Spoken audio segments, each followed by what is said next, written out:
Hey, tonight we're going to journey back in time to ancient America, long before Columbus arrived in 1492. I'm going to take you to a world where survival depended on understanding the land, where people lived alongside nature in ways both challenging and beautiful. You'll experience what it was like to wake up in a world without horses or cattle, where corn and potatoes fed entire civilizations, and where fire was both friend and tool. Hey, if you're enjoying these stories, I'd really appreciate a like or subscribe. I'm curious where you're listening from, so drop a comment with your location and what time it is there. Now, find a cozy spot, take a slow, deep breath, and let your body sink into comfort as we journey back in time together. Congratulations, you've just woken up in ancient America around the year 1150. The air smells different here, cleaner, but filled with wood smoke and the earthy scent of the forest floor. You find yourself near the mighty Mississippi River, where three great waterways merge together. The Missouri, Illinois, and Mississippi rivers. This is one of the most fertile places in all of North America and home to one of the largest Native American settlements on the continent. As your eyes adjust to the early morning light filtering through the trees, you feel the soft animal hide beneath you. It's warm, but not as soft as the mattress you're used to. The slight roughness against your skin reminds you that everything here was once alive. The bed, the clothing, the walls of the shelter around you. You're in Cahokia, the greatest city of the Mississippian culture, a vast urban center with towering earthen mounds and thousands of people. You sit up and stretch, feeling the coolness of the morning air against your face. Your muscles ache slightly from yesterday's work, a pleasant reminder of a body well used. Outside, you hear voices, the crackling of morning fires and the sounds of a community waking up. Children laugh somewhere nearby, and the smell of food being prepared makes your stomach growl. Good news, you've arrived in summer when food is plentiful. Bad news, you'll need to learn how to contribute to the community quickly, or you won't be welcome for long. You step outside your dwelling and are immediately struck by the sight of the great central plaza of Cahokia. Rising before you is a massive earthen structure over 100 feet tall, taller than a 10-story building. They call it Monk's Mound, though that name will come much later. It's the largest earthen structure in the Americas, containing more than 22 million cubic feet of soil that was carried here basket by basket, without the help of wheels or beasts of burden. On top sits the chief's house overlooking the entire city. Around you, hundreds of thatched roof houses spread out in a carefully planned grid. You know what? It's actually a lot like a modern suburb in some ways, except instead of lawns, people have garden plots where they grow beans, squash and sunflowers. And instead of concrete, the pathways are packed earth, worn smooth by thousands of bare feet and moccasins.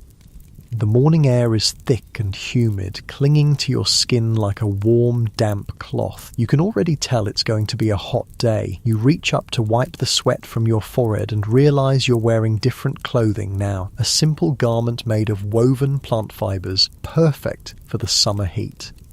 A woman approaches you, her dark hair hanging in two long braids. She wears a similar garment to yours, but adorned with small shells that make a gentle clicking sound as she walks. Her feet are bare, toughened by years of walking on the earth. She doesn't smile, but her eyes are kind as she gestures for you to follow her. You must be hungry, she says in a language you somehow understand. Come eat, then there is work to do. You follow her to a communal cooking area where several women are tending to clay pots nestled in the coals of a fire. The scent of corn porridge fills the air, mixed with something unfamiliar, a rich, earthy smell that makes your mouth water. Sit, she says, pointing to a woven mat on the ground. She hands you a wooden bowl filled with a thick porridge. It's corn, but not like any corn you've ever tasted before. It's been processed with wood ash, which releases nutrients and gives it a distinctive flavour. Slightly bitter, but hearty and filling. Floating in the porridge are bits of what might be dried berries and nuts. As you eat, you notice something interesting about the bowl in your hands. It's beautifully crafted with intricate patterns etched into the wood. You run your fingers along the designs, geometric shapes that might tell a story you don't yet understand. The craftsmanship is remarkable, especially considering it was made without metal tools. Good? The woman asks, watching you eat. You nod, your mouth full. The food is strange but satisfying, and you realize how hungry you've been. As you finish, she takes the bowl from you and points toward the central plaza. Today, you will learn to work with corn, she says. We must prepare for the winter months. You follow her to a field just outside the main settlement. Here, tall green stalks of corn stretch as far as you can see. Women and older children move through the rows, tending to the plants with wooden tools. Some pull weeds, others check the growing ears of corn. The woman hands you a digging stick, a simple tool made from a hardwood branch, fire-hardened to a point at one end. This is how we plant, she explains, demonstrating how to make a small hole in the soft earth. The three sisters grow together, corn, beans, and squash. The corn grows tall, the beans climb the corn and put good things in the soil, and the squash spreads along the ground to keep weeds away. You try your hand at the work, and immediately your back begins to ache. Without metal hoes or ploughs, farming is labour-intensive. You have to bend close to the ground, making hole after hole with your digging stick. The sun beats down on your neck and shoulders, and sweat trickles down your spine. Your hands, unused to such work, quickly develop painful blisters. Yet there's something deeply satisfying about it too. You're connected to the earth in a way you've never experienced before. You notice things you might have missed, the different textures of soil between your fingers, the subtle movements of insects among the plants, the way the corn seems to sigh and rustle in the slight breeze. As you work, the woman teaches you about the corn. This isn't like modern corn with its uniform yellow kernels. This corn comes in many colours: blue, red, white, yellow, and combinations of all these. Each type has a different purpose, some for immediate eating, some for grinding into meal, some for storing through the winter. Corn is our mother, she explains as she skillfully moves through the field. Long ago, our ancestors found a wild grass, and over many generations, they changed it into what you see now. Without corn, we could not live in this place as we do. Without corn, we would have to always move, following the herds like our ancestors did. You begin to understand that corn isn't just food here, it's the foundation of their civilization. It allows them to stay in one place, to build permanent structures, to develop art and religion and political systems. It gives them the time and energy to construct massive earthworks like the mounds of Cahokia. By midday, the heat is almost unbearable. Your shirt clings to your back, soaked with sweat. Your hands throb and your lower back sends sharp pains up your spine. Just as you think you can't continue, a bell-like sound rings out across the field. Everyone stops working and heads toward the shade of nearby trees. Under the broad branches, older children distribute water in clay vessels. It tastes earthy and slightly warm, but it's wonderfully refreshing. You're given a piece of dried meat, deer, you think, that's tough but flavourful, and a handful of berries that burst with sweetness in your mouth.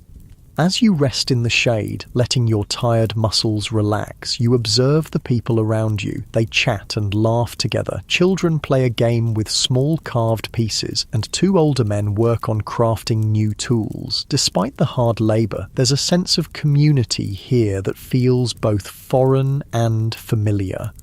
The woman who's been guiding you sits nearby, weaving something from plant fibres. Her fingers move with practiced ease, turning simple materials into what looks like a small basket. "What is your name?" you ask, realizing you don't know what to call her. She looks up, seeming surprised by the question. "I am Talisa," she says after a moment. "It means water song in our language." "And what do you call this place?" you ask, gesturing to the settlement spread out below the hill where you're sitting. Talisa considers this.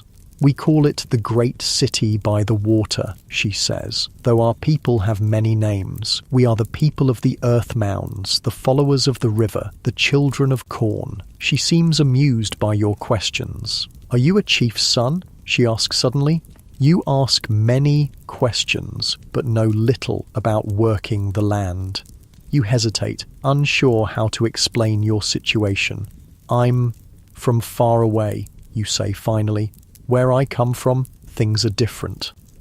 Talisa nods, accepting this vague explanation. Then you have much to learn if you wish to survive here. The rest period ends too quickly, and you're back in the fields for the afternoon. By the time the sun begins to lower in the sky, your entire body aches with a deep fatigue, unlike anything you've experienced before. Modern life, with all its conveniences, has not prepared you for this kind of physical labour. As the workday ends, people gather in the central plaza. Large cooking fires have been built, and the evening meal is being prepared. The savoury smell of stewing meat fills the air, mixed with the smoke from the fires. Children run and play while adults sit in groups, talking and working on various crafts. You notice that the women are in charge of cooking and processing the harvested corn, while men return from hunting expeditions carrying deer and smaller game. Everyone seems to have a role, a contribution to the community. Talisa introduces you to her family. A husband who's a skilled hunter, 2 young children, and an older mother who specializes in pottery making. They welcome you to their fire, where a clay pot bubbles with a stew of venison, corn, and wild greens. The meal is simple but satisfying. You eat from a wooden bowl using your fingers, the warm stew soothing your tired body. As darkness falls, elders begin to tell stories around the larger central fires. Their voices rise and fall in rhythmic patterns, sometimes speaking, sometimes singing. Though you can't understand all the words, you grasp that they're recounting the history of their people, the origins of the world, the proper ways to live. As you listen, your eyelids grow heavy. The physical exhaustion of the day catches up with you, and the gentle voice of the storyteller lulls you towards sleep. Talisa shows you to a sleeping mat in her family's dwelling, a simple but effective shelter made of wooden poles covered with woven mats and earth. Lying there in the darkness, hearing the soft breathing of the family around you and the distant sounds of the settlement settling down for the night, you reflect on what you've learned today. Life here is harder in many ways, physically demanding with none of the comforts you're used to. Yet there's also a directness to it, a clear connection between work and survival, between people and the land they inhabit. Your muscles ache with a satisfying tiredness. Your hands, though blistered, have accomplished real work today. Your stomach is full of food that came directly from the earth around you. There's a simplicity to this existence that has its own kind of comfort. As you drift towards sleep, you wonder what tomorrow will bring in this ancient American world. The stars shine through a small opening in the roof, brighter and more numerous than you've ever seen them before. No electric lights compete with their brilliance here. In the distance, a nightbird calls, its voice echoing across the sleeping city. The sound follows you down into your dreams, where corn grows tall as trees and great earthen mounds touch the sky.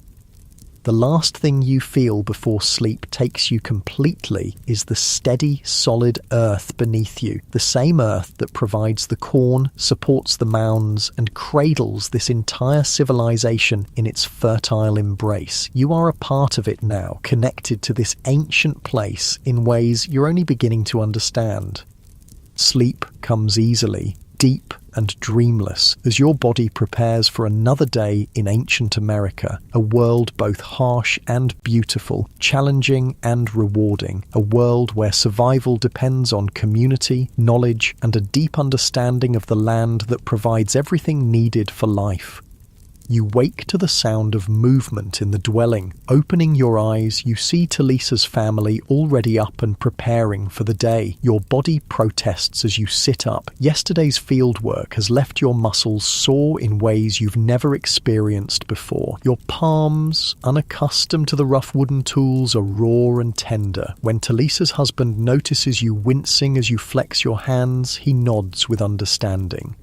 "The first days are always the hardest," he says, his voice deep and resonant. "I am Kitchi. Today you will come with the hunters. Your hands need time to toughen. Relief washes over you. A different kind of work might give your blistered palms a chance to heal. But as you soon discover, hunting comes with its own challenges." After a quick breakfast of cold corn porridge and dried berries, you follow Kitchi and a group of 6 other men to the edge of the settlement. Each carries a bow made of carefully shaped wood with arrows tipped with flint points. Kitchi hands you a spare bow and a leather pouch containing several arrows. "Have you hunted before?" he asks, studying your face. You hesitate, not wanting to admit your complete inexperience. "Not like you do," you say finally.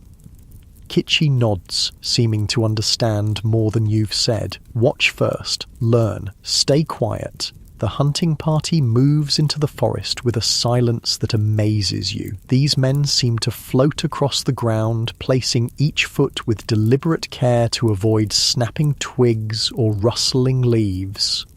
You try to imitate them, but your movements feel clumsy and loud in comparison. Every few minutes, one of the hunters glances back at you with a mixture of amusement and concern. The morning air is cool beneath the forest canopy, a welcome relief from yesterday's heat in the open fields. Sunlight filters through the leaves in dappled patterns, creating a cathedral-like atmosphere. Birds call from the branches above, and occasionally small animals rustle in the underbrush. After walking for what feels like several miles, Kitchi signals for the group to stop. He points ahead to a small clearing where several deer are grazing. The animals are no more than 50 yards away, their ears flicking occasionally to catch sounds, their tails twitching at insects. The hunters spread out silently, taking positions around the clearing. Kitchi motions for you to stay behind a large oak tree, indicating with hand gestures that you should remain absolutely still. Your heart pounds so loudly you worry the deer might hear it. You watch as the hunters prepare their bows with fluid, practiced movements. The anticipation is almost unbearable. The absolute silence, the focused intensity of the men, the unsuspecting deer continuing their peaceful grazing. When the first arrow flies, it happens so quickly you almost miss it. A soft twang of the bowstring, a whisper of air, and suddenly a deer buckles, an arrow protruding from behind its shoulder. The other deer freeze for a split second, then bound away, but not before 2 more arrows find their marks. 3 deer fall, while the rest of the herd disappears into the forest. The successful hunters let out soft whoops of satisfaction, while the others nod in respect. There's no disappointment among those who didn't make a kill. This is clearly a communal effort, not a competition. Kitchi approaches one of the fallen deer, a young buck with small antlers. He kneels beside it, places his hand on its flank, and speaks quiet words you can't quite hear. When he looks up at you, his expression is solemn. "We thank the deer for giving its life so that our people may live," he explains. "We honor its spirit by using everything it gives us: meat for food, hide for clothing and shelter, bones for tools, sinew for bowstrings." You watch as the hunters begin the process of field dressing the deer. Their movements are efficient and respectful, wasting nothing. They use stone knives with edges sharper than you would have thought possible without metal. Blood warms your hands as you help hold the deer's legs, and you're surprised by how little the sight bothers you. Here, there's no separation between the meat you eat and the animal it comes from. The connection is immediate and undeniable. Once the deer are prepared for transport, the men fashion carrying poles from young saplings. The deer are suspended from these poles, making it possible for pairs of hunters to carry them back to the settlement. You're assigned to help carry one of the smaller deer, and the weight of it surprises you. By the time you've walked half a mile, your shoulders burn with the effort. Tomorrow, Kitchi says, noticing your struggle, we will hunt differently. Today, we hunted in the forest. Tomorrow, we hunt on the prairie. Back at the settlement, the successful hunt is greeted with appreciation. Women come to take the deer, already discussing how they'll be prepared and distributed. You notice that nothing is wasted. Even the blood has been carefully collected in containers made from animal bladders. After cleaning up at a small stream that runs near the settlement, you join Kitchi's family for the midday meal. The conversation turns to tomorrow's hunt, which seems to hold special significance. We will burn the prairie tomorrow, Kitchi explains, seeing your curious expression. The old grasses are dry now. Burning them makes way for new growth that will bring the bison closer to our hunting grounds. The bison are more dangerous than deer, adds an older hunter named Nahali who has joined your group. They can kill a man with their horns or trample him beneath their hooves, but one bison provides as much meat as many deer, and their hides make the best winter robes. That night, as you lie on your sleeping mat, you find yourself both anxious and excited about the next day's hunt. The deer hunting was challenging enough. How much more difficult would it be to take down an animal as large and powerful as a bison? And what would it be like to deliberately set fire to the landscape? The concept seems both terrifying and fascinating. Sleep comes more easily tonight, your body adapting to its new rhythms. Your dreams are filled with running deer and flickering flames. Morning arrives with a palpable sense of anticipation throughout the settlement. Today's hunt requires more preparation and many people are involved. Women prepare extra water containers and food for the hunters who might be gone overnight. Children help gather specific herbs that will be used in pre-hunt rituals. Elders offer advice and blessings to the hunting party. You join a larger group this time, 15 men, each carrying not only bows and arrows but also spears with stone points. Some carry small clay pots containing glowing embers, carefully tended to preserve the fire from the community hearth. Before departing, the hunters gather in a circle. An elder steps forward, his face painted with red and black designs. He carries a pipe, elaborately carved and decorated with feathers. After lighting the pipe with an ember from one of the fire pots, he offers it to the 4 directions: east, south, west, north, before passing it around the circle. Each hunter takes a ceremonial puff. When the pipe reaches you, Kitchi whispers instructions. Draw the smoke in lightly, then hold it in your mouth before releasing it. As you do, think of the bison. Thank them for sustaining our people. The smoke has an unfamiliar herbal taste, not unpleasant, but strong. As you exhale, you feel a subtle shift in the atmosphere, a deepening of the sense of purpose that surrounds this hunt. The hunting party sets out, heading west from the settlement toward the prairies that stretch beyond the forested river valleys. The landscape gradually changes as you walk, fewer trees, more open grassland. By midday, you've reached a vast expanse of prairie, tall grasses swaying in the breeze as far as the eye can see. In the distance, dark shapes dot the landscape, bison, hundreds of them, grazing peacefully. The hunting party pauses on a small rise overlooking the prairie. Kitchi and the other leaders confer, studying the wind direction and the position of the bison herd. Finally, they divide the hunters into 3 groups. You stay with Kitchi's group, which will approach from downwind.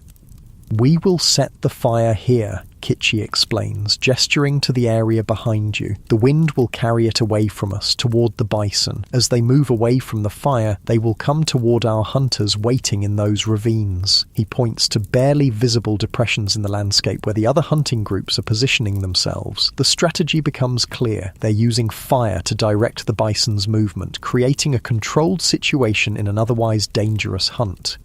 Several hunters begin the process of starting the fire. Using dried grass and small twigs as kindling, they transfer the embers from their fire pots to create small flames. They work methodically, starting fires at intervals along a line perpendicular to the wind direction.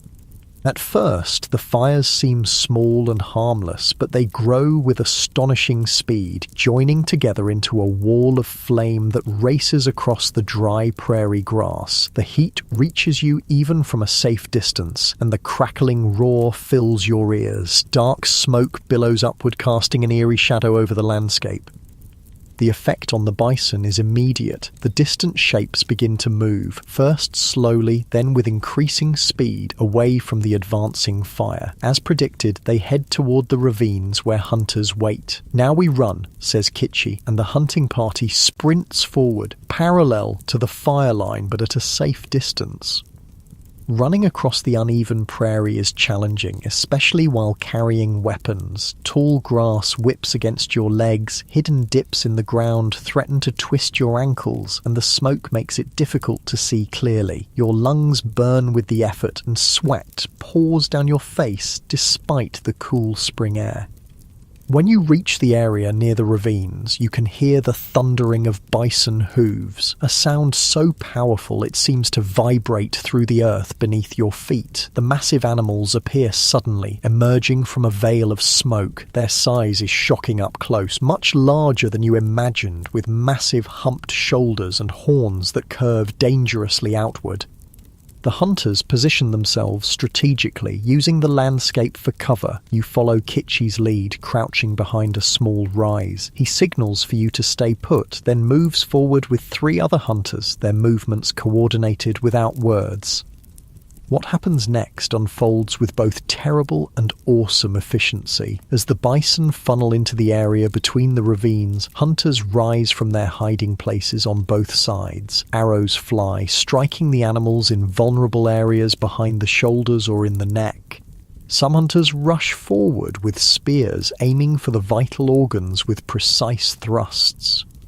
The bison don't surrender easily. Some charge the hunters, forcing them to dive out of the way. One animal, struck by multiple arrows but still standing, lets out a bellow of rage and pain that raises the hair on the back of your neck. The air fills with dust, smoke, and the scent of blood. The sounds are overwhelming. Thundering hooves, shouts of hunters, the snorts and bellows of wounded bison. It's both terrifying and exhilarating, this ancient dance between predator and prey played out on the open prairie.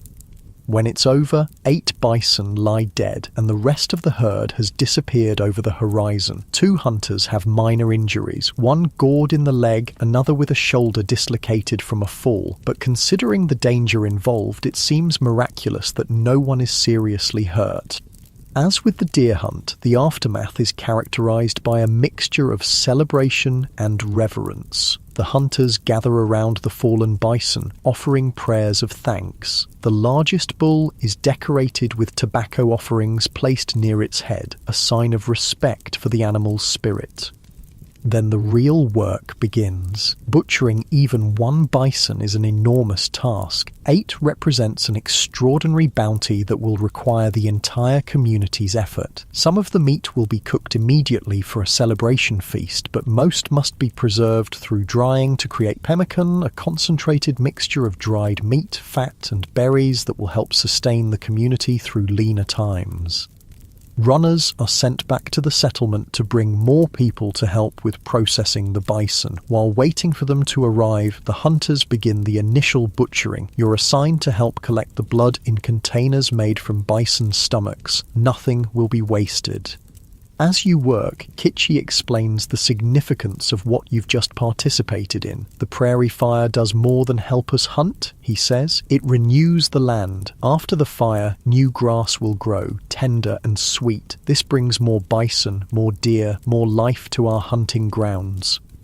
You look back at the blackened area where the fire passed. Already you can see that it's not completely destroyed. The flames moved quickly enough that they burned only the above-ground portion of the grasses, leaving the roots intact below the soil. Our grandparents' taught us to use fire this way, Kitchi continues. They learned it from watching how the lightning fires changed the land. We do smaller fires more often to keep the big fires from happening. This perspective shifts your understanding of what you've witnessed. What might have seemed like a destructive act was actually a form of land management, a way of working with natural processes rather than against them. These people aren't just surviving in their environment. They're actively shaping it, creating conditions that favour the plants and animals they depend on. By late afternoon, people from the settlement have arrived to help with the butchering. The scene transforms into a bustling outdoor workshop with specific tasks assigned based on skill and experience. Some remove hides, others cut meat into strips for drying, still others crack open bones to extract the nutritious marrow. Children collect specific plants from the nearby areas, herbs that will be used in the preservation process or in treating the hides. Elders supervise, ensuring that traditional practices are followed correctly. The atmosphere is industrious but also social, with conversation and even occasional laughter flowing between workers.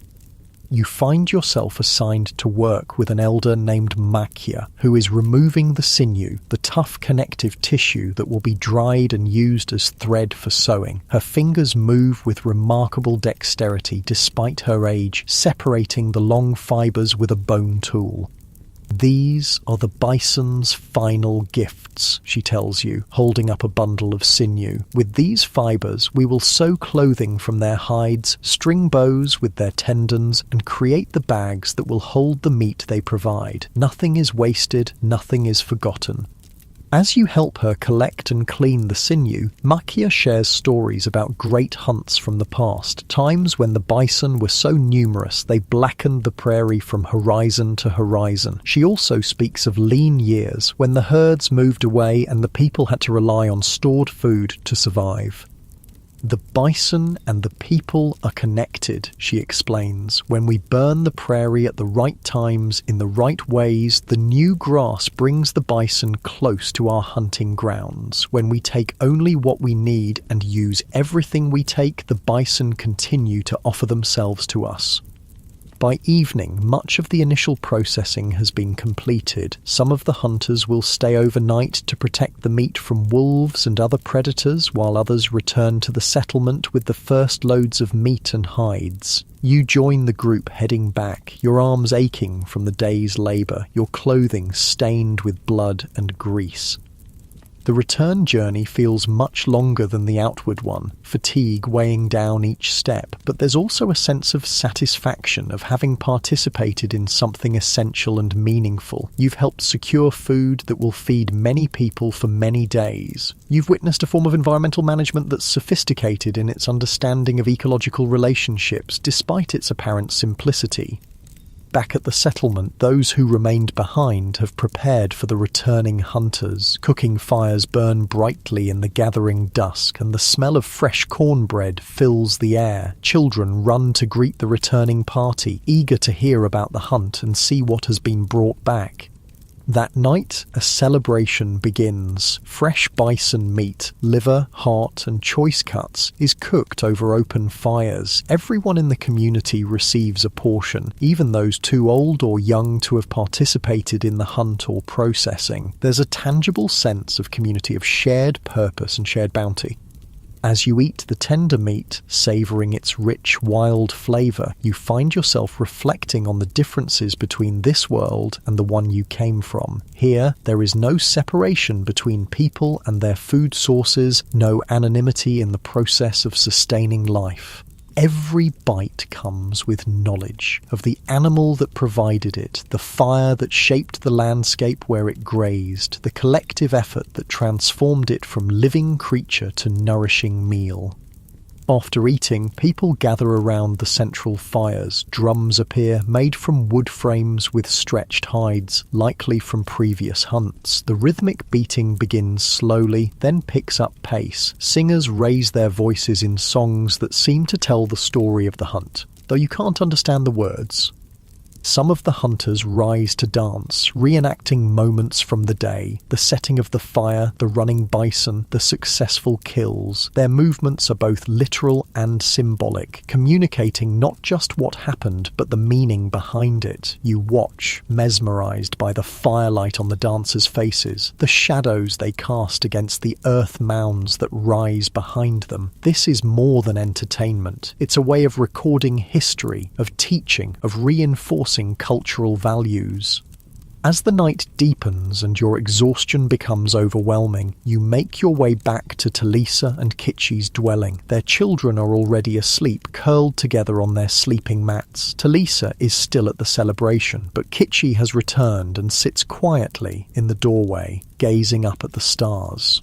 "You did well today," he says as you settle onto your sleeping mat. "Tomorrow you will help with the hides." The simple praise fills you with unexpected warmth. In this world, where survival depends on everyone's contribution, being useful is the highest form of belonging. Why did some of the bison meat go into those special containers, you ask, remembering how certain portions had been carefully set aside? "Those are for trading," Kitchi explains. "When the moon is full again, traders will come from the Great Lakes. They bring shells and copper for our bison meat and hides." This information surprises you. Somehow you hadn't considered that these people would engage in long-distance trade. It's another reminder not to underestimate the complexity of their society. "Rest now," Kitchi says, noticing your drooping eyelids. "The hides wait for no one." As you drift towards sleep, the distant sounds of drums and singing create a soothing backdrop. Your body aches from the day's exertions, but it's a good kind of pain, the kind that comes from useful work, from participating in something larger than yourself. Your last thoughts before sleep claims you are of fire racing across the prairie, of massive bison running beneath a smoke-darkened sky, of the intricate relationship between people, animals, and landscape that you've only just begun to understand. In this ancient America, survival isn't simply about taking what you need from the environment. It's about actively managing the land, about understanding the complex web of relationships that sustain all life, about giving as well as receiving. Tomorrow will bring new lessons, new challenges, but for now, you rest, your dreams filled with prairie fire and thundering hooves. Morning comes with the sounds of birds and quiet conversation. Your body has adapted somewhat to the physical demands of this life. The soreness is still there, but less intense, more familiar. You rise to find Talisa already preparing a morning meal of corn cakes cooked on hot stones. These are different from yesterday's food, thinner, crispier, and flavoured with what might be wild berries. "Today you learn to work with the hides," she says, handing you a portion. "It is women's work, but good for all to know." After eating, you join a group of women gathered near the edge of the settlement. Spread out before them are the fresh bison hides from yesterday's hunt, each one enormous and at least 8 feet across. The smell is powerful, raw, metallic, and organic. An older woman named Wachiwi directs the work. Her hands are gnarled like tree roots, her skin deeply lined from decades under the sun, but her movements are sure and efficient. "First, we clean," she explains, demonstrating how to use a bone tool to scrape away bits of flesh and fat still clinging to the underside of the hide. Every bit of meat goes to the cooking pots, nothing wasted. The work is surprisingly difficult. The hide is heavy and unwieldy, the scraping requires just the right amount of pressure, and the smell makes your stomach turn occasionally. But there's something satisfying about the transformation, watching the raw hide gradually become cleaner, more workable. As you labour alongside the women, they talk among themselves, sometimes including you in their conversation. They speak of children and grandchildren, of dreams that came in the night, of plants they hope to gather when the season is right. It strikes you that despite the vast differences in lifestyle, people here share the same fundamental concerns and joys as in your time: family, community, the rhythms of daily life. Wachiwi notices your awkward scraping technique and pauses to correct your grip on the bone tool. Her touch is gentle but firm as she positions your hands properly. "Like this," she says, guiding your movements. "Let the tool do the work. Too much force tears the hide." You try again with her guidance, finding that indeed a lighter touch with the proper angle works much better. She nods approvingly before moving on to help another worker. Talisa works nearby, explaining the next steps in the process. "After cleaning, we will soak the hides in water mixed with the brains of the bison," she says, noticing your surprised expression. "The brains make the hide soft and easy to work. One animal's brain is enough to tan its own hide. That is the way of balance. Then we will smoke the hides over a slow fire of green wood," adds another woman. "This keeps them from getting stiff when they get wet. A good smoking means the difference between comfort and misery when the rains come." You begin to appreciate the depth of knowledge involved in what might seem like simple survival tasks. Every step in processing these hides represents generations of accumulated wisdom passed down through careful teaching and observation. There are no written instructions, no videos to watch, just the direct transmission of skills from person to person. By midday, your arms ache from the repetitive scraping motion and your back protests from bending over the large hides. When a break is called, you gratefully straighten up, stretching your tired muscles. A young girl approaches with a water container made from a hollowed gourd. The water is cool and refreshing, though it carries a slight earthy taste that reminds you it hasn't been treated with modern purification methods. You've been drinking this water for days now, without ill effects. Perhaps your body is adapting to this world in more ways than you realized. As you rest, Wachiwi sits beside you, her eyes studying your face with curiosity. "You work differently," she observes. "Your hands know soil and plants, but not hides and meat. Where did you learn before coming here?" The question catches you off guard. How do you explain your background to someone from this time and place? You decide on a version of the truth. "I come from far away," you say. "My people live differently. We don't hunt bison or grow corn the way you do." Wachiwi nods thoughtfully. "All people must eat, must clothe themselves," she says. "Different lands teach different ways." She seems satisfied with this explanation, accepting your difference without suspicion. The work continues through the afternoon. The cleaned hides are moved to large wooden containers where they'll soak in the brain solution overnight. Tomorrow they'll be rinsed in the river, stretched on frames, and smoked to complete the tanning process. As the day winds down, Kitchi appears with news. "The elders have called a council meeting tonight," he tells you. "You should come. There is talk of travelling to the western forests before the trading season begins." That evening, after another meal of bison meat and corn, people gather in a large circular structure near the central mound. Unlike the family dwellings, this building has open sides with a roof supported by thick wooden posts. In the centre, a fire burns in a clay-lined pit, its smoke rising through an opening in the roof. Elders sit in a semicircle on the far side of the fire, their faces solemn in the flickering light. Other community members arrange themselves around the remaining space, with those of higher status closer to the elders. You find a place near Kitchi and Talisa, somewhat toward the back but still able to see and hear clearly. The council begins with the smoking of a ceremonial pipe, similar to what you witnessed before the hunt. Then an elder rises to speak, his voice carrying clearly despite his age. "The time approaches for our journey to the western forests," he announces. "The moon of new leaves is upon us, and we must gather wood for our tools and buildings before the trading season."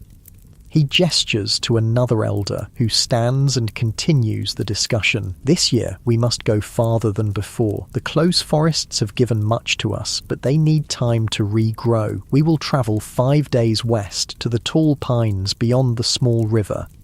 This news generates murmurs among the gathered people. A 5-day journey is significant, requiring substantial preparation and presenting various challenges. Different voices rise, asking questions or offering suggestions about who should go, what supplies are needed, how many canoes to take. You listen, fascinated by this window into their decision-making process. It's not simply the elders dictating what will happen. There's genuine discussion, with people of various ages and roles contributing their knowledge. You notice that women's voices are heard with the same respect as men's, particularly when discussing practical matters of food supplies or medicine that might be needed. Eventually, a consensus emerges. A party of 30 people will make the journey, enough to harvest and transport the needed wood, but not so many that the settlement's other work will suffer. They will depart in 3 days after sufficient food has been prepared for the journey. As the meeting concludes, Kitchi turns to you. "You will come with us," he says. It's not quite a question, but not quite a command either.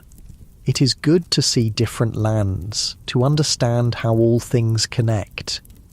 The next 2 days are filled with preparations. Women prepare pemmican, a concentrated mixture of dried bison meat, fat and berries that will provide sustenance during the journey. Men inspect and repair canoes made from hollowed logs, sealing cracks with pine resin. Children help gather specific plants that will be needed for medicine or repairs along the way.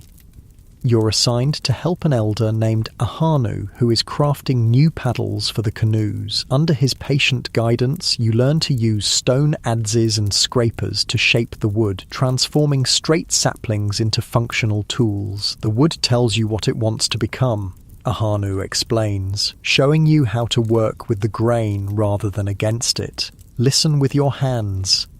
At first, this sounds like mystical talk, but as you work, you begin to understand. Different pieces of wood have different qualities. Some are harder, some more flexible, some prone to splitting if cut the wrong way. By paying close attention to these characteristics, you can either work in harmony with the wood's nature or fight against it.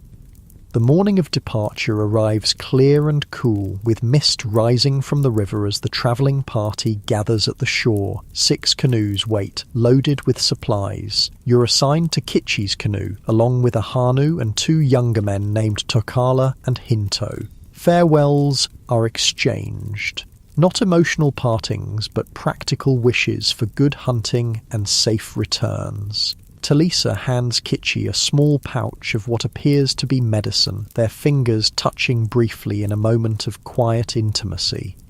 Then you're on the water, kneeling in the middle of the canoe as the others paddle. The vessel moves with surprising speed and stability, responding to subtle shifts in the paddler's rhythm. The sensation is both exhilarating and peaceful. The gentle rocking motion, the sound of water lapping against the wood, the changing shoreline sliding past.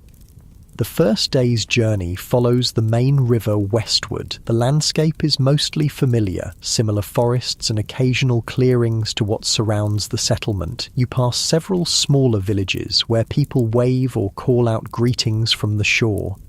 That night, camp is made on a sandy bank. No permanent shelters are built, just simple lean-tos of branches and hides to provide minimal protection. Food is shared from the communal supplies, and stories are told around the fire. You listen, picking up words and phrases in their language, gradually understanding more of their conversation.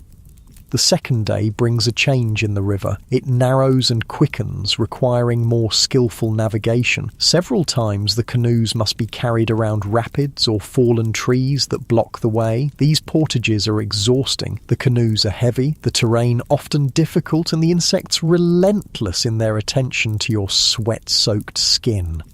By the third day, you've left the main river, turning onto a smaller tributary that flows from the northwest. The water here is clearer, colder, and the landscape begins to change. The familiar deciduous forests give way to more conifers, pine, spruce, and fir trees growing tall and straight.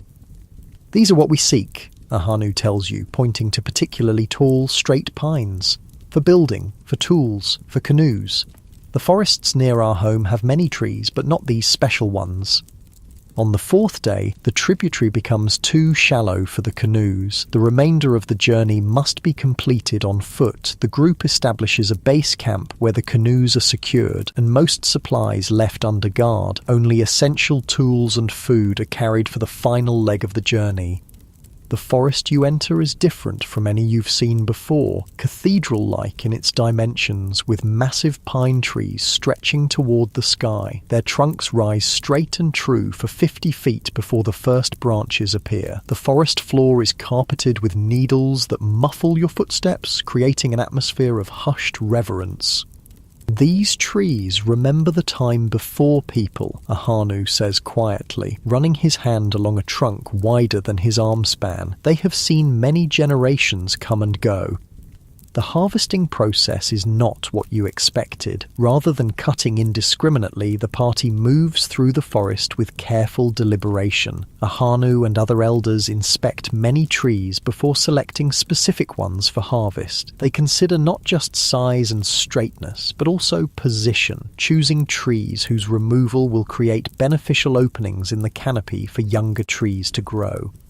Before each tree is cut, a small offering is placed at its base, tobacco, beads, or small carvings. Words of thanks are spoken, acknowledging the tree's sacrifice. Then the work begins, with stone axes making careful cuts at the base. It's slow, labour-intensive work, but the men approach it methodically, taking turns to avoid exhaustion. When a tree finally falls, there's no celebration, only focused attention on the next stage of processing. Branches are removed and the trunk is cut into manageable sections that can be carried back to the canoes. Nothing is wasted. Even the smaller branches are bundled for use as kindling or crafting material. As the day progresses, you notice something interesting about this forest. Despite being far from the settlement, it doesn't feel entirely wild. There's a subtle order to it, areas where the understory has been thinned, creating park-like spaces between the massive trees. In some places, you spot the charred remains of old fires, but the trees above show no damage. Have people burned this forest? You ask Tokala as you help him strip bark from a fallen trunk. He nods. Every few seasons, when the forest floor grows too thick, small fires clear the dead wood and brush but don't harm the big trees. This prevents the big fires that destroy everything. Like the prairie fires, you realize aloud. Yes, Tokala agrees. Fire is a tool, like an axe or a bow. Used wrongly, it destroys. Used wisely, it helps the land stay healthy. This perspective on fire management continues to fascinate you. These people aren't simply taking from the environment, they're actively working to maintain it, using their understanding of natural processes to create sustainable conditions. By evening, enough trees have been harvested for the group's needs. Some men begin the process of shaping the raw logs into rough canoe forms that will be easier to transport. Others prepare the camp for night, building small fires and setting up shelters. After eating, you find yourself sitting with Ahanu near one of the fires. The old man seems contemplative, staring into the flames with a distant expression. These forests are changing, he says eventually. When I was a boy, we didn't need to travel so far to find good trees. The spirits of the trees speak to me in my dreams sometimes. They worry. What do they worry about, you ask? Ahanu sighs. That people forget the balance, that we take more than we give back. He looks at you directly. I have heard stories from traders who travel far. They speak of a people in the western mountains who cut down all their trees and could not live in their valley anymore. The soil washed away, the water dried up, and they had to leave their homes. You recognize this as a reference to the Anasazi, whose civilization in Chaco Canyon collapsed partly due to environmental factors, including deforestation. How do your people avoid that fate, you ask? We listen, Ahanu says simply, to the land, to the animals, to the memories of our ancestors. When the bison move, we follow. When the forest needs rest, we go elsewhere. We take only what we need, and we give back with fire, with planting, with respect. He picks up a handful of pine needles, letting them filter through his fingers. All things are connected. The trees clean the air we breathe. They hold the soil that grows our corn. Their roots guide the water that fills our rivers. If we harm one part, all parts suffer. This ecological understanding, expressed without scientific terminology but deeply insightful nonetheless, makes you wonder about your own society's relationship with the environment. These people, often labelled primitive in modern historical accounts, possess a sophisticated understanding of environmental systems that developed through generations of close observation and cultural knowledge. The night deepens around you, stars appearing in breathtaking profusion through gaps in the forest canopy. The fires burn low and people begin to seek their sleeping places. You find a spot beneath a towering pine, the ground softened by generations of fallen needles. As you drift towards sleep, the forest speaks in its own language, the soft sighing of wind through high branches, the occasional call of a night bird, the distant hooting of an owl. These sounds have remained essentially unchanged for thousands of years, connecting you to all who have slept in these woods before. Morning brings a light mist that clings to the forest floor, giving the trees an ethereal quality as they disappear into whiteness above. The camp stirs to life gradually, people moving with the quiet efficiency that comes from long practice. After a quick meal, the work of transporting the harvested wood begins. It's physically demanding. Each log must be carried through uneven forest terrain back to the waiting canoes. Everyone participates, working in teams to manage the heavier pieces. By midday, you reach the base camp where the canoes wait. The logs are carefully loaded, balancing the weight to maintain stability on the return journey. Some of the smaller, straighter pieces are set aside for making new spears and arrows. These will be distributed among the hunters when you return to the settlement. The return journey flows more swiftly, travelling with the current rather than against it. At night, camped along the river, there's a sense of accomplishment among the group. Songs are sung, stories shared more freely than during the outward journey. One evening, a young man named Keme brings out a small flute made from a hollow bird bone. The melody he plays is hauntingly beautiful, simple yet profound, rising and falling like the river itself. Others join in, some singing, some tapping rhythms on improvised drums made from stretched hide over wooden frames. In these moments, you glimpse another dimension of their culture beyond mere survival. Despite the constant work required to sustain life, they've created space for beauty, for art, for the expression of deeper emotions and connections. On the final day of the journey, as the familiar shoreline of the settlement comes into view, you find yourself reflecting on all you've learned. These people, living nearly 1,000 years before Columbus would arrive on distant shores, have created a way of life that's both simpler and more complex than you initially realized. Their technology may be limited to stone, wood, bone, and hide, but their understanding of ecological relationships and sustainable resource management reflects a sophistication born of generations living in close relationship with their environment. The canoes glide toward the landing place, where people have gathered to welcome the returning party. You see Talisa among them, her children clinging to her skirts as she searches the approaching canoes for sight of Kitchi. As you step ashore, the familiar sights and sounds of the settlement wash over you. The smoke from cooking fires, the laughter of children, the rhythmic pounding of corn being processed. After the journey through the forest, it feels almost like coming home. In the days that follow, you watch as the harvested wood is transformed into new canoes, tool handles, support beams for buildings, and countless other necessary items. Nothing is wasted. Even the smallest scraps find purpose as kindling, gaming pieces, or children's toys. One evening, as you help Kitchi shape a new paddle from a piece of the pine you helped harvest, he pauses and looks at you thoughtfully. "You learn quickly," he says. "You see with open eyes. This is good."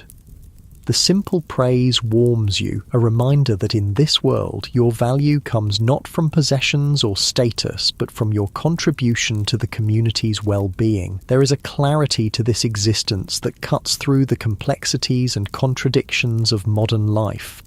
As you finish the paddle, running your fingers over the smooth surface you've helped create, you realize that you've gained more than just survival skills during your time here. You've glimpsed a different way of being human, one that might hold lessons for the uncertain future that awaits your own world. The completed paddle gleams in the firelight, a tangible symbol of connection between past and present, between humans and forest, between individual effort and community need. In its grain, you can read the story of the tall pine that once reached toward the sky, now transformed by human hands into a tool that will dance with river currents for years to come. Outside, the night deepens over the settlement. The great mounds stand as silent sentinels in the darkness, monuments to a people whose achievements have too often been forgotten or diminished in the standard telling of American history. But you have seen firsthand the complexity of their society, the depth of their knowledge, and the wisdom of their relationship with the land that sustains them. Sleep comes easily tonight, your body tired from honest work, your mind full of new understanding. Tomorrow will bring more lessons, more challenges, more opportunities to learn from these people who have mastered the art of living in ancient America. The days that follow the forest journey settle into a rhythm. You've become familiar with the daily patterns of life in Cahokia, the early morning stirring as people begin their work, the midday meal when the sun is highest, the evening gatherings around communal fires. Your hands have grown calloused from labour, your skin darker from days spent under the sun, your legs stronger from walking everywhere. One morning, as you help Talisa tend to her garden plot near their dwelling, she pauses and points to the river. "Look," she says, "the traders come." You follow her gaze to see several canoes appearing around the river bend. These vessels are different from the ones used for the forest journey, larger, more elaborately decorated with distinctive painted symbols on their sides. Each carries 4 or 5 people, along with bundles of goods carefully arranged and covered with woven mats. "Who are they?" you ask, watching as the canoes make their way toward the settlement's landing place. "People of the Great Lakes," Talisa replies. "They come twice each year, when the first flowers bloom and when the leaves turn colour. They bring shells and copper and other treasures from distant waters." Throughout the settlement, word of the traders' arrival spreads quickly. People begin to gather by the river, some bringing items they've prepared specifically for trading. You notice bundles of dried bison meat, carefully tanned hides, bags of what might be medicinal plants, and intricately woven baskets. Kitchi appears from the direction of the hunting grounds, his face breaking into a rare smile when he spots the approaching canoes. "Come," he says to you, "this is something you should see." By the time you reach the landing place, the first canoe has already arrived. Its occupants, 3 men and 2 women, step ashore with practiced ease, greeting the waiting elders with formal gestures that suggest a long-established protocol. The visitors look subtly different from the Cahokians. Their clothing style varies slightly, with more elaborate beadwork and different patterns. Their language, while clearly related to what you've been hearing, contains different sounds and rhythms. Yet there's an easy familiarity between them and your hosts that speaks of generations of interaction. "They come from 12 days' journey to the north," Kitchi explains quietly, as you watch the greetings unfold. Beyond the great lake that has no opposite shore, their home is in a land of birch trees and wild rice. More canoes arrive, and soon the riverbank is busy with activity. The formal greetings complete, the trading begins, not as a chaotic marketplace, but as a structured series of exchanges. Representatives from Cahokian families approach the traders one by one, presenting their offerings and examining what the visitors have brought. You're fascinated by the goods that emerge from the traders' canoes. There are shells unlike any you've seen before, large, spiral-shaped shells that clearly don't come from the nearby river. Kitchi notices your interest. Those come from the Great Saltwater, far to the south, he explains. They pass from hand to hand, from people to people, travelling many moons' journey to reach us.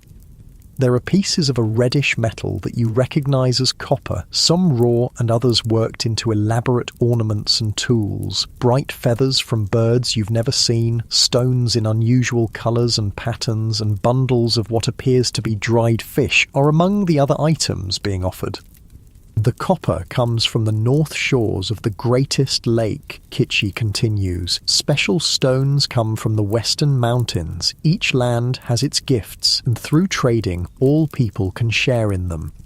You begin to understand that what you're witnessing isn't simply commerce. It's a complex network of relationships that connects distant communities across the continent. These goods aren't traveling along a single trade route, but through a web of exchanges, passing from one group to another, sometimes traveling hundreds or even thousands of miles from their source. An elder beckons to Kitchi, who excuses himself to participate in the trading. You watch as he presents several finely crafted bison hide robes, receiving in exchange some copper pieces and a bundle of unusual feathers. Talisa joins you, her children in tow. The trading will continue for 3 days, she explains. Then there will be a feast and storytelling. The traders bring not just goods, but news and stories from distant places. That evening, the atmosphere in the settlement is festive. The visitors are welcomed into family dwellings as guests, sharing food and exchanging news. You find yourself in Kitchi and Talisa's home, seated across from a trader named Namid, whose weather-beaten face and calm demeanour suggest years of travelling the river routes. As you eat, Namid speaks of his journey southward, describing villages and landscapes that are clearly familiar to your hosts, though they've never visited them personally. He tells of unusual weather patterns, successful hunts, conflicts between distant groups, and new babies born to families connected through previous marriages. This, you realise, is how news travels in a world without written records or electronic communication, carried by traders who memorise information to share as they travel.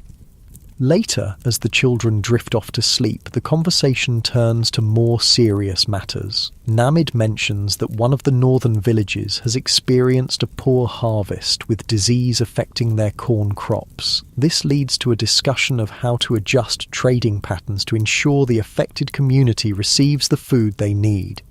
3 summers ago, our crops failed, Kitchi reminds the others. The people of the river mouth brought us corn when our children were hungry. Now we must do the same for the northern lake people. The matter-of-fact way they discuss sharing resources with distant communities impresses you. There seems to be an understanding that mutual aid isn't charity, but a form of insurance. Helping others in need creates relationships that will provide support when your own community faces challenges. The next morning, you're invited to accompany Kitchi to observe more of the trading. As you approach the river, you notice that some exchanges are happening away from the main group, with individuals meeting privately to trade specific items. Not all trading happens where everyone can see, Kitchi explains when you ask about this. Some knowledge is only for certain eyes. Medicine ways, spiritual objects, songs of power. These are exchanged between those who understand their proper use. This adds another layer to your understanding of the trading system. It's not just physical goods that move along these networks, but also knowledge, cultural practices, and spiritual concepts. Throughout the day, you observe the careful negotiations that characterize the trading process. There is no common currency, no coins or paper money, yet people seem to agree on the relative value of different items. A particularly fine bison robe might be worth several pieces of worked copper. A bundle of specialized medicinal herbs from the southern swamps might exchange for a quantity of flint from specific quarries. How do they know what things are worth? You ask Ahanu, who has joined you in watching the proceedings. The elder considers your question thoughtfully. Value comes from many things, he says. How far something has travelled, how difficult it was to make or find, how rare it is, how necessary for life. He gestures toward a trader displaying a string of unusual blue beads. Those stones come from mountains 10 moons' journey to the southwest. Few people know the way there and back. Their rarity makes them valuable. As the day progresses, you notice that not all the trading involves physical goods. Some exchanges seem to be promises or agreements, commitments to future actions or alliances. One elder from Cahokia presents a specially marked arrow to a northern trader who receives it with formal solemnity before placing it carefully in a decorated case. That is a marriage agreement, Ahanu explains, seeing your curious look. The elder's granddaughter will marry the trader's nephew when the leaves fall. The arrow carries the promise. This glimpse into the diplomatic aspects of trade expands your understanding further. These networks don't just move goods, but also create and maintain relationships between communities, marriage alliances, peace agreements, mutual aid pacts. By the afternoon, the focus shifts from trading to cultural exchange. In the central plaza, visitors display skills from their homeland. A woman demonstrates a distinct pottery technique, shaping clay with remarkable speed and precision. A man shows a different method of flint knapping, producing stone tools with a style unfamiliar to the Cahokians. Children from both groups play together, teaching each other games from their respective communities. Talisa finds you watching a northern woman weaving a pattern you haven't seen before. Every time the traders come, we learn new things, she says. New patterns, new stories, new songs. This is how knowledge travels. You realize that what you're witnessing is a form of cultural cross-pollination. Innovations and ideas don't stay isolated within single communities, but spread through these trading networks, allowing adaptations and improvements to move across vast distances. The second day of trading brings new activities. Some of the Cahokian men take the northern visitors hunting, while others lead them to the top of the great central mound to perform ceremonies that aren't meant for your eyes. You spend the day helping Talisa and other women prepare for the feast that will mark the traders' final evening in the settlement.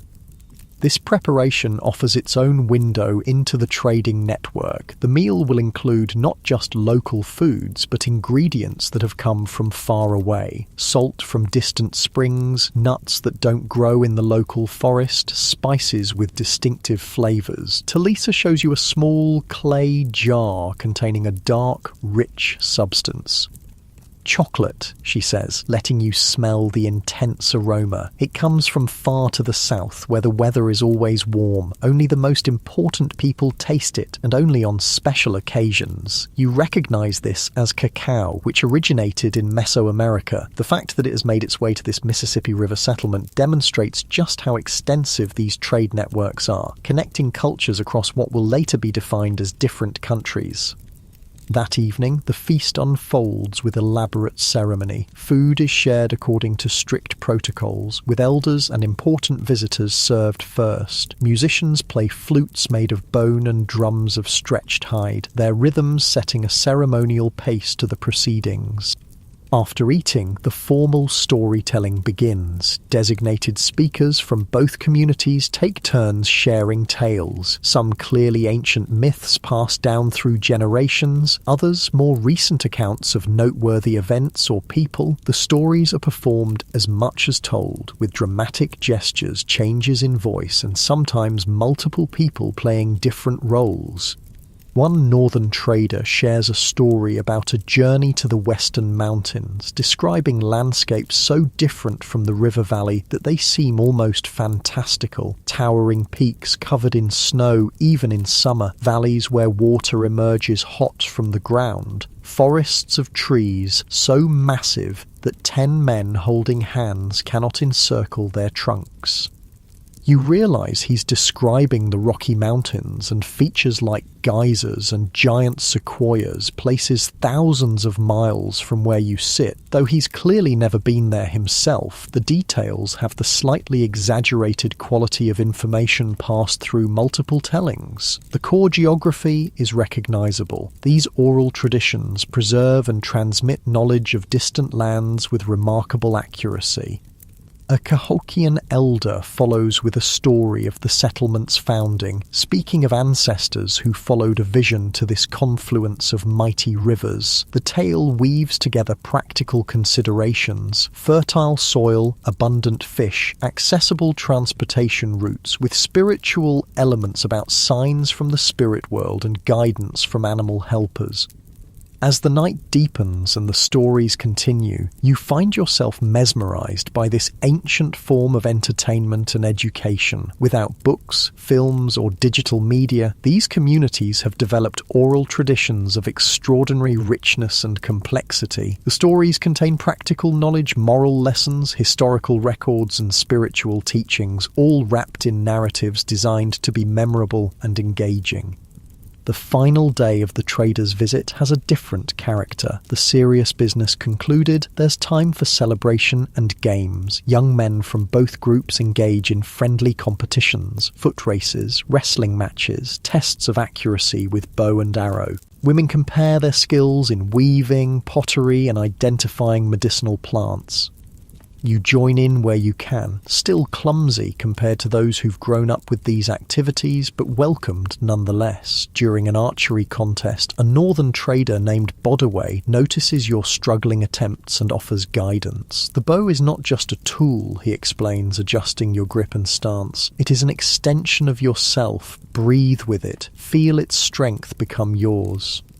Under his patient instruction, your accuracy improves noticeably. When you finally hit near the centre of the target, a bundle of grass attached to a tree trunk, Bodaway nods with approval. You learn quickly for someone not raised with the bow, he observes. Where did you say your people dwell? The question reminds you of your unusual situation. Far away, you answer vaguely, in a place very different from this. Bodaway studies your face for a moment, then smiles slightly. All people are connected, no matter how distant their homes, he says. That is what trading teaches us. By late afternoon, the visitors begin preparing for their departure. The canoes are loaded with the goods they've received in trade: bison robes, dried meat, specialized stone tools, woven baskets, and medicinal plants that grow only in this region. In return, they've left copper, shells, unusual stones, feathers, and other items from distant places. The farewell ceremonies are as formalised as the welcome was. Gifts are exchanged between leaders, promises made for future visits, messages entrusted for delivery to other communities along the trader's route home. You watch as Kitchi presents a specially crafted pipe to one of the northern elders, a gift that clearly carries significant meaning based on how reverently it's received. As the canoes push off from shore, the visitors raise their paddles in salute. The Cahokians respond with a song that rises and falls like the river itself, a melody that speaks of parting and future reunion. You stand with Talisa and her family, watching until the canoes disappear around the river bend, heading north toward distant homelands.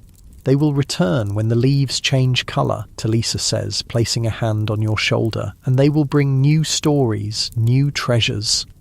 That evening, as the community settles back into its normal rhythms, you find yourself sitting with Kitchi and Ahanu near a small fire outside their dwelling. The trading days have given you a new perspective on this ancient world, not as isolated communities struggling for survival, but as parts of a vast interconnected network spanning the continent. The trading connects all people, Ahanu says, seeming to read your thoughts. From the great salt water in the east to the shining mountains in the west, from the northern ice to the southern jungles, no community stands alone. Have you travelled to these distant places? You ask, curious about how far these people might range from their home settlement. Kitchi shakes his head. I have gone 5 days' journey in each direction, but no further. The world is too vast for one person to see all of it, but through trading we know of places our feet will never touch, people our eyes will never see. Ahanu adds another piece of wood to the fire, watching as the flames leap higher. My grandfather's grandfather once travelled to the great salt water in the south, he says. He brought back shells and strange fruits and stories of people who build on islands of mud in the water. His journey took one full cycle of seasons, and many thought he had died before he returned. This glimpse of long-distance travel in the pre-Columbian era fascinates you. Without horses or wheeled vehicles, such journeys would have been enormous undertakings. Yet clearly some individuals did venture far from their homelands, expanding geographical knowledge and establishing new connections. How do traders find their way through unknown lands, you ask? Without maps, or you catch yourself before mentioning compasses or GPS. The rivers are the great paths, Kitchi explains. They connect all places, and once learned, their patterns guide the traveller. The stars show direction at night, the sun during day, and each region has its landmarks, unusual mountains, distinctive trees, unique rock formations. And there are markers, Ahanu adds, signs left by travellers who came before, arrangements of stones, carvings on trees, paths worn into the earth. Those who travel regularly between certain places maintain these markers for those who follow. You're struck by the sophistication of this navigation system, developed without written maps or magnetic compasses. It relies instead on close observation of natural features, astronomical knowledge, and cooperative maintenance of route markers. A different kind of technology, but effective nonetheless. As darkness settles more deeply around you, the conversation turns to what the traders brought besides physical goods. Ahanu mentions new songs that will be added to ceremonial occasions. Kitchi speaks of news about changing hunting patterns far to the north, information that might influence when and where the Cahokians direct their own hunting efforts in the coming season. The most valuable things that move along the trading paths cannot be held in the hand, Ahanu says thoughtfully. Knowledge, stories, warnings, blessings, these travel with the traders and change the lives of those who receive them. You think about how ideas and innovations must have spread across the continent through these networks. New agricultural techniques, tool-making methods, architectural designs, social practices. Without formal educational institutions or written texts, this person-to-person transmission of knowledge was the primary mechanism for cultural development and adaptation. As the fire burns low and the night grows cool, you find yourself reflecting on how this ancient trading system compares to the global networks of your own time. Despite the vast technological differences, you can see fundamental similarities. The way economic exchange creates social connections, how goods and ideas travel together, the importance of trust and reputation in maintaining relationships across distances. Tomorrow, Kitchi says, as you prepare to seek your sleeping mat, we will sort what was gained in the trading. Some items will go to the temple, some to the chief's house, others to families based on their needs and contributions.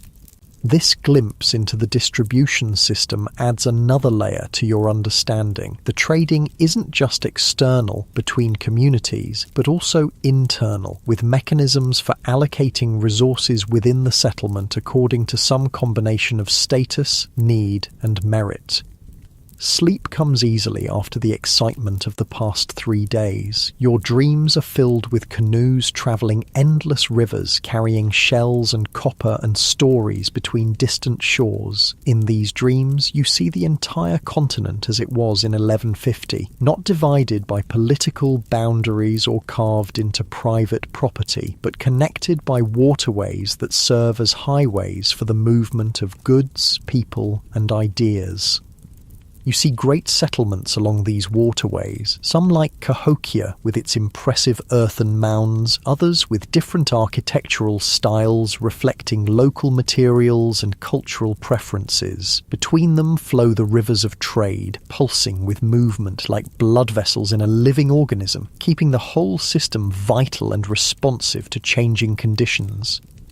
When you wake the next morning, these dream images linger, giving you a new appreciation for the sophisticated world you've been experiencing. This isn't a primitive society barely surviving, as popular imagination often portrays ancient Native American life. It's a complex civilization with extensive trade networks, specialized production, social stratification, monumental architecture, and rich cultural traditions, all developed without metal tools, wheeled vehicles, or draft animals. As you join Talisa and her family for the morning meal, you notice new items in their dwelling. A small piece of copper shaped into a decorative pin, unusual feathers added to a ceremonial object hanging on the wall, a string of blue stone beads that Talisa is weaving into her daughter's hair. "From the trading," she explains, seeing your interest. "Kitchi traded well for our family." Outside, the settlement is returning to its normal activities. People work in the garden plots, process materials for crafts, prepare food, and tend to children. But there's a subtle difference now. New items incorporated into daily life, new stories being shared, new knowledge being integrated into the community's collective wisdom. You realise that what you've witnessed is not just an economic event, but a cultural renewal, a periodic infusion of fresh ideas and materials that helps keep the society vital and adaptive. Through the trading networks, each community maintains connections to the broader world, preventing isolation and stagnation. As you move through the day, helping with various tasks and continuing to learn the ways of this ancient place, you carry with you this expanded understanding of pre-Columbian America, not as scattered groups surviving in isolation, but as an interconnected web of communities, engaged in constant exchange and communication across a vast and varied landscape. The rivers continue their timeless flow past the settlement, carrying occasional canoes up and down stream, local hunters, fishers, messengers between nearby villages. You watch them now with different eyes, seeing each waterway as part of the complex transportation network that binds together the ancient American world. That night, as you lie on your sleeping mat listening to the sounds of the settling community, you reflect on how much your perspective has changed since you first arrived here. The ancient America you're experiencing is far more sophisticated, connected, and dynamic than you ever imagined. A world with its own technologies, economies, and social systems perfectly adapted to the environment and resources available. Sleep approaches, bringing with it dreams of distant mountains, great lakes, and wide prairies, all connected by the flowing rivers of trade that carry goods, ideas, and stories across the vast tapestry of ancient America. Tomorrow will bring new lessons, new understandings, but for now, you rest, cradled in the knowledge of a world both simpler and more complex than the one you left behind. The waning moon has completed nearly a full cycle since your arrival in ancient America. You've worked in the cornfields, hunted on the prairie, travelled to distant forests, and witnessed the trading networks that connect far-flung communities. Your hands, once soft, now carries calluses earned through labour. Your eyes, once accustomed to electric lights and digital screens, have adjusted to reading the subtle signs of nature and the nuanced expressions of people whose language you're still learning.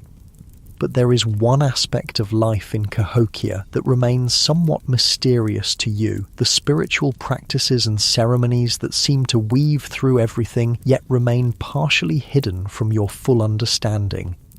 You've noticed the regular offerings made before hunting, the expressions of gratitude for harvested plants, the reverence shown to certain animals. You've observed how specific mounds appear aligned with celestial events, how elders watch the sky with careful attention, how certain spaces within the settlement seem reserved for special purposes. Your opportunity to learn more comes unexpectedly one evening when Kitchi returns from a meeting with the elders. His expression is both solemn and excited as he speaks to Talisa in low tones. She listens intently, nodding occasionally, then turns to look at you. The green corn ceremony begins tomorrow with the new moon, she tells you. Kitchi says you should participate. It is time you understand this part of our life. That night, sleep comes fitfully as you wonder what this ceremony might entail. You've gathered that it marks the first harvest of young corn, but the secretive way people speak of it suggests deeper significance. Morning arrives with a different rhythm to the settlement. Regular work patterns are suspended as people focus on preparation for the ceremony. Some clean their dwellings thoroughly, others prepare special garments, still others gather specific plants from the surrounding areas. Talisa presents you with clothing she has prepared, a simple garment made of finely tanned deerskin, decorated with subtle patterns in earth-toned pigments. For the ceremony, she explains, your everyday clothes must be left behind with the old season. As you change into the ceremonial garment, you notice others doing the same throughout the settlement. There's a growing sense of anticipation in the air, a feeling of transition and renewal. Mid-morning, a sound cuts through the usual noises of the settlement, a deep, resonant drumbeat coming from the direction of the great central mound. The effect on the community is immediate. People pause in their preparations, faces turning toward the sound. Some begin making their way toward the central plaza, while others finish critical tasks before joining the gathering. It is time, Kitchi says, appearing at the dwelling entrance. He too wears special clothing, more elaborate than yours, with feathers and shell beads incorporated into the design. Around his neck hangs a pendant made from the copper brought by northern traders. You follow Kitchi and his family toward the central plaza. As you walk, you notice small bundles placed outside each dwelling, offerings of some kind, though their specific purpose remains unclear to you. The plaza has been transformed. The usual activities of daily life have been cleared away, replaced by an arrangement that focuses attention on the base of the great mound. There, a fire burns in a specially prepared pit, tended by elders whose faces are painted with red and white designs. Behind them, a line of steps leads up the face of the mound to the structure at its summit. People arrange themselves in what appears to be a predetermined order, with family groups together but positioned according to some social structure you don't fully comprehend. Kitchi guides your small group to a place midway between the fire and the edge of the gathering. Watch and listen, he advises quietly.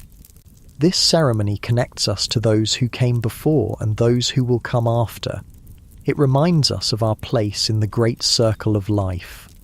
The drumming continues, now joined by the sound of rattles and bone flutes. The music has a hypnotic quality, not melodic in the way you're accustomed to, but rhythmic and patterned in ways that seem to bypass your conscious mind and speak directly to something deeper.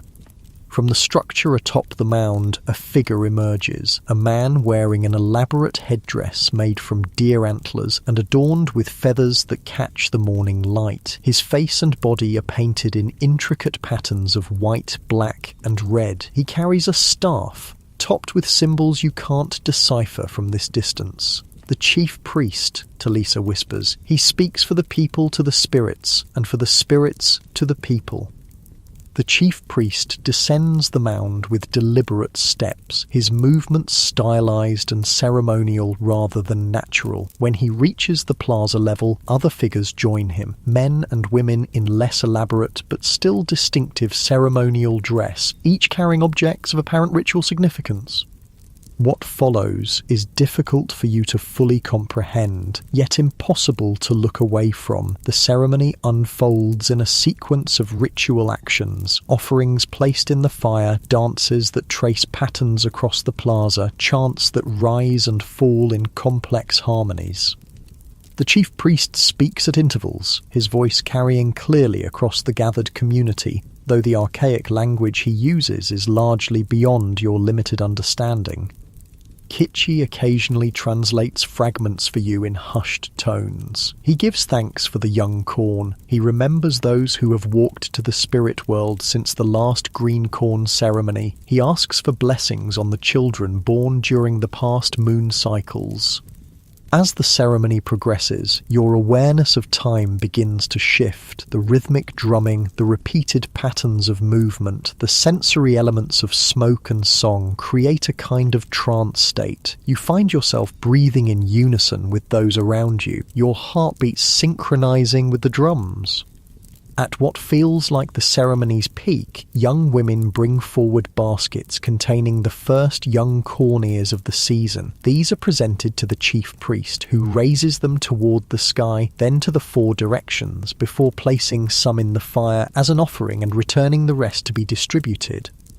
This moment seems to release a tension you hadn't fully realized was building. The community's mood shifts from solemn attention to joyful celebration. The music changes character, becoming more energetic. Children who had been remarkably still and quiet during the ceremony now move freely, laughing and playing at the edges of the gathering.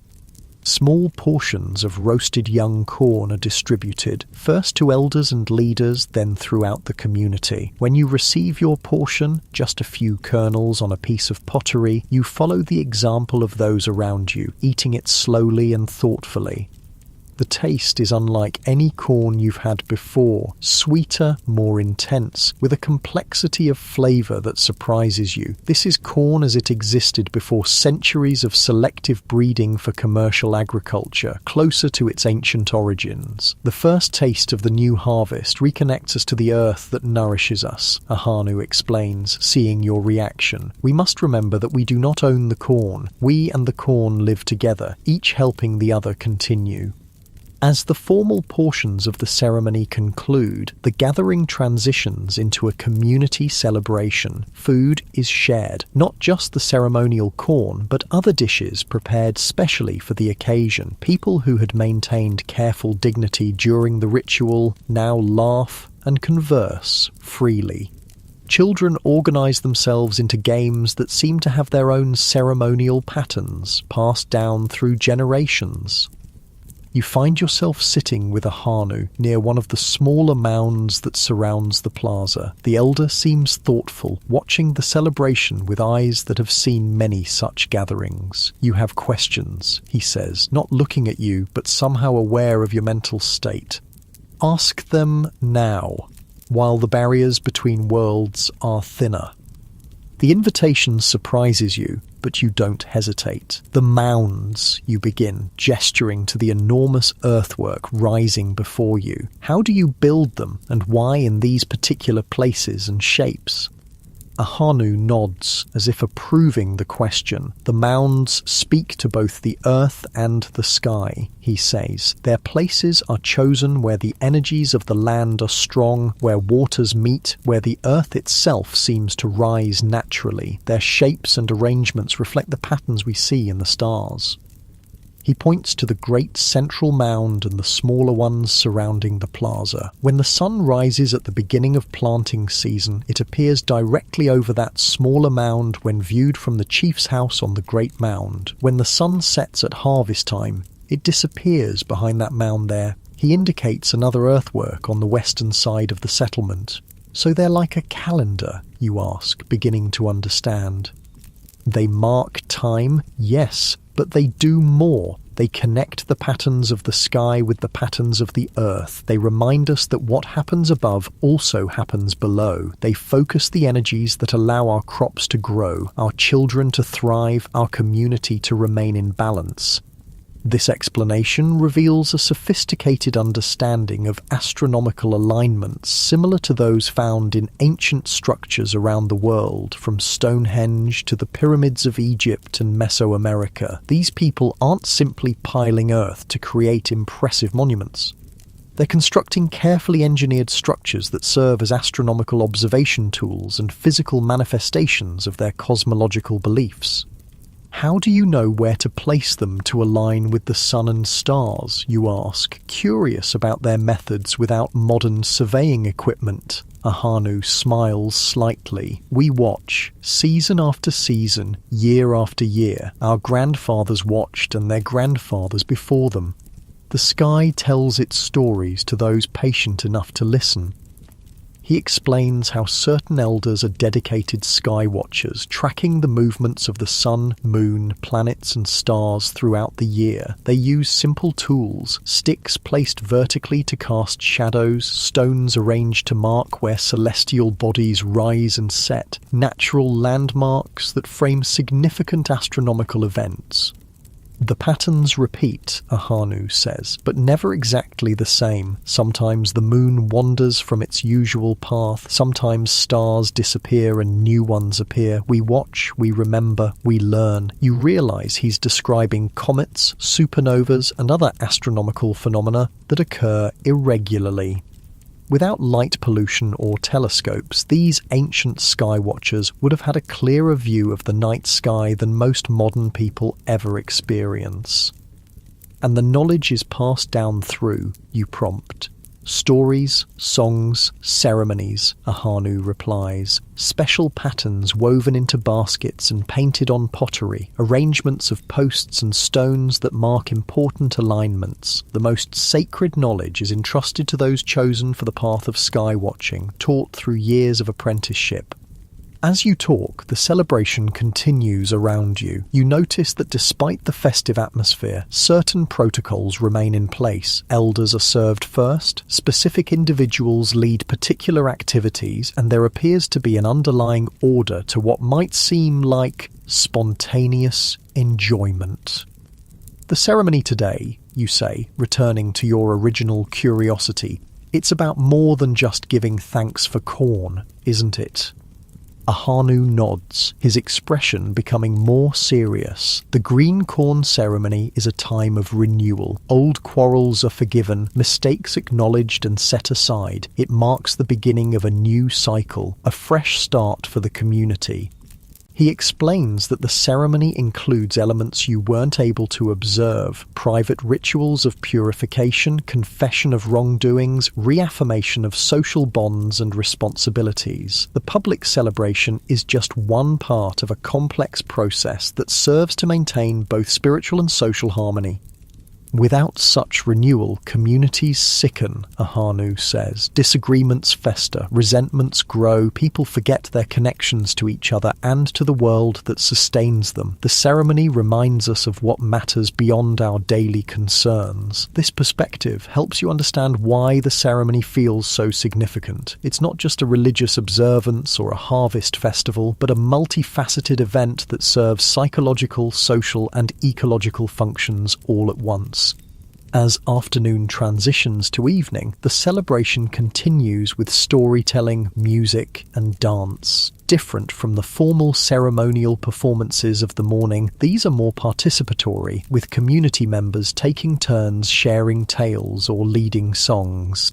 You notice that many of these stories involve explanations of natural phenomena, why certain plants grow where they do, how particular animals got their distinctive features, what causes weather patterns to change. Embedded within entertaining narratives are practical information about the environment, moral lessons about proper behavior, and reinforcement of cultural values.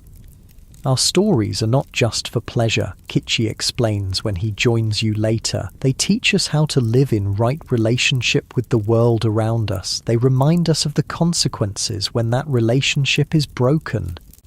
He points to a storyteller currently holding the community's attention with a tale about a hunter who took more than he needed and faced supernatural punishment as a result. That story teaches respect for the animals that give their lives so we may eat. It reminds us that greed brings suffering, while restraint brings balance. As darkness falls, the central fire is built higher, casting flickering light across the plaza and the surrounding mounds. The night is clear, revealing a spectacular canopy of stars overhead. Without modern light pollution, the sky is ablaze with more stars than you've ever seen. The Milky Way, a brilliant river of light stretching from horizon to horizon. Several elders, including Ahanu, gather a small group of older children and begin pointing out specific stars and constellations. You edge closer, listening as they share the names and stories associated with these celestial landmarks. Their constellations are different from the ones you know, reflecting their own cultural perspectives rather than the Greek and Roman mythology that shaped Western astronomy. Where you might see Orion the hunter, they see a pattern representing an ancestral hero. The Pleiades star cluster, which modern astronomers identify as a group of hot blue stars, is to them a family of sisters with their own complex narrative. Yet despite these cultural differences, you're struck by the accuracy of their observations. They've noted the regular movements of the planets, the shifting positions of stars through the seasons, the cyclical patterns of the moon's phases. Without telescopes or written records, they've built a sophisticated understanding of celestial mechanics through generations of careful observation. The sky above and the earth below mirror each other, Ahanu tells his young listeners, his voice carrying to where you stand. What happens in one affects the other. By understanding the patterns of the stars, we better understand our own place in the great circle of creation.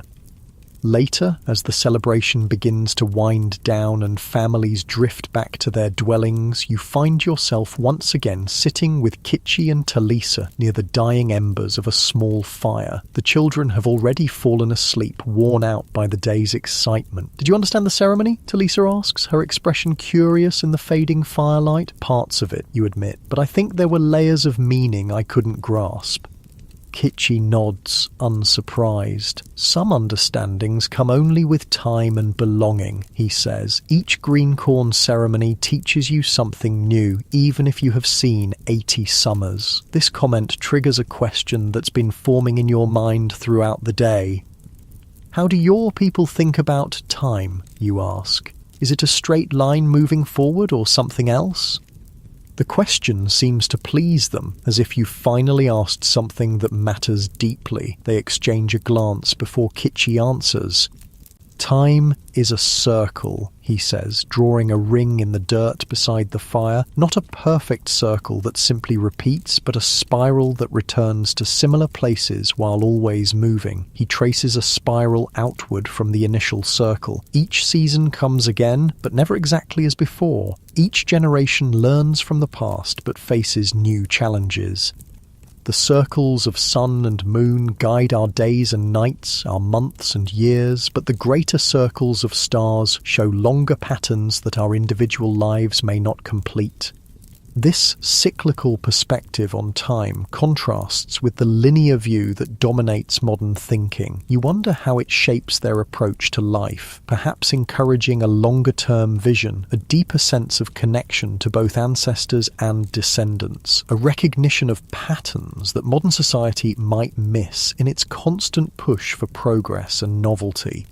"Tomorrow, life returns to its usual rhythms," Talisa says, reading the tiredness in your face, "but we carry the renewal of the ceremony with us in our work. Sleep comes easily that night, your mind full of images from the day, the ceremonial fire, the chief priest's painted face, the distribution of sacred corn, the elders pointing out stars to attentive children. These fragments weave together in your dreams with everything else you've experienced in this ancient American world." You dream of corn growing tall under the summer sun, of bison moving across fire-renewed prairies, of canoes carrying goods along river highways, of forests managed with careful burning, of mounds aligned with solstices and equinoxes. In your dream, these elements aren't separate activities, but parts of an integrated whole, a way of life that connects people to each other and to the natural world that sustains them. When you wake the next morning, something feels different. The physical sensations are the same. The firmness of the sleeping mat beneath you, the cool morning air, the distant sounds of the settlement coming to life. But your perception has shifted somehow. You've been viewing this ancient world through modern eyes, noting what these people lack compared to your time. No metal tools, no wheels, no writing system, no domesticated animals beyond dogs. But now you see more clearly what they possess: a deep understanding of their environment, sophisticated networks of trade and communication, complex social structures, rich cultural traditions, and a spirituality that integrates daily life with larger patterns of existence. As you rise and prepare for the day, you carry this new perspective with you. Joining Kitchi for the morning meal, you notice details you might have missed before: the careful craftsmanship of the wooden bowls, the precise knowledge of plant properties reflected in the food preparation, the subtle social cues in how family members interact. The settlement returns to its normal activities, but with the refreshed energy that follows the ceremony. Fields need tending, hunting parties must be organised, hides require processing, children need teaching. Yet underneath these practical tasks, you now sense the spiritual framework that gives them meaning, the understanding that each action connects to both community and cosmos. You spend the day helping with various tasks, moving between different work groups as you have throughout your time here, but now you ask different questions, seeking to understand not just how things are done, but why, the beliefs and values that guide choices about resource use, social organisation, and relationship with the environment.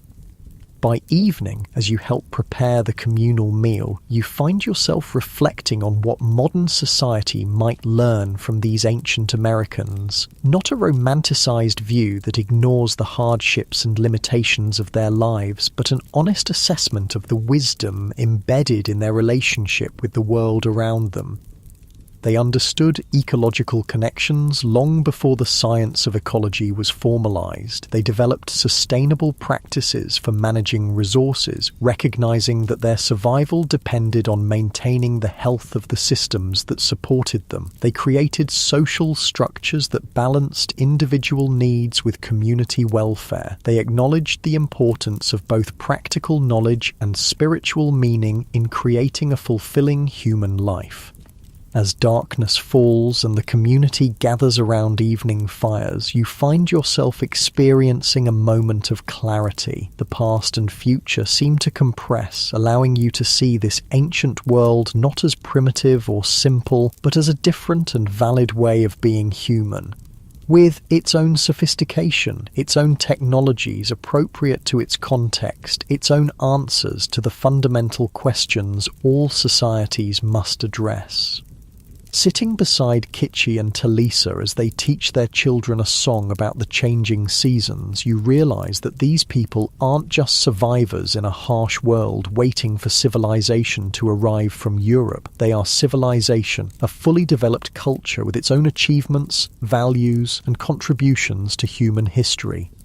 The stars emerge overhead, the same stars that guided these ancient astronomers in building their mounds, planting their crops, and navigating their world. The same stars that will still shine long after both their civilization and yours have passed into history.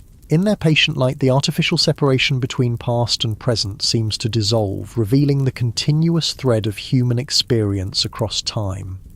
As the evening deepens and conversation gives way to quiet contemplation, you find yourself filled with gratitude for this journey into ancient America, not just for what you've learned about how people lived 1,000 years ago, but for what it's taught you about different ways of understanding what it means to be human in relationship with each other and with the earth. Sleep approaches once more, and as you settle onto your familiar sleeping mat, you carry with you a sense of connection that spans centuries. The challenges facing humanity have evolved, but the fundamental needs remain: for sustenance, for community, for meaning, for balance with the natural world. The lessons of ancient America whisper through your consciousness as you drift toward dreams, reminders of wisdom earned through generations of living close to the earth, wisdom partially forgotten in the rush of technological progress, but perhaps more relevant now than ever before. In these final moments of wakefulness, surrounded by the gentle sounds of a sleeping settlement beneath the vast star-filled sky, you understand that the story of ancient America isn't just about the past. It's about possibilities for human societies in any time. Possibilities for living with awareness of our place in the intricate web of life that sustains us all. The ancient and modern worlds touch across time in your drifting thoughts, each with lessons for the other, each part of the great spiral of human experience that continuously returns to similar questions while facing new challenges. And in this understanding, you find both peace and purpose as sleep finally claims you beneath the ancient American sky. The people you've come to know, Kichi and Talisa, Ahanu and Wachui and all the others, will continue their lives in this place, tending their corn, hunting their bison, trading their goods, telling their stories, watching their stars. Their civilization will face challenges in the centuries to come, challenges, from history books, but they cannot foresee. Yet the wisdom they've developed through their intimate relationship with this land will endure in countless ways, influencing the continent's future even beyond the massive disruptions that await. As your consciousness fades into dreams, one final thought surfaces: that perhaps the greatest lesson of ancient America is the reminder that human ingenuity, adaptation, and meaning-making happen in all times and places, not just in the narrow slice of history and geography we typically celebrate. And in that recognition lies the seed of a more complete understanding of our shared human journey across time. Sleep now, cradled in the knowledge of ancient America, carrying its stories back with you wherever and whenever you go next. For in the end, all human stories are connected in the great web of existence, past flowing into present, present into future, in an endless cycle of renewal and remembrance.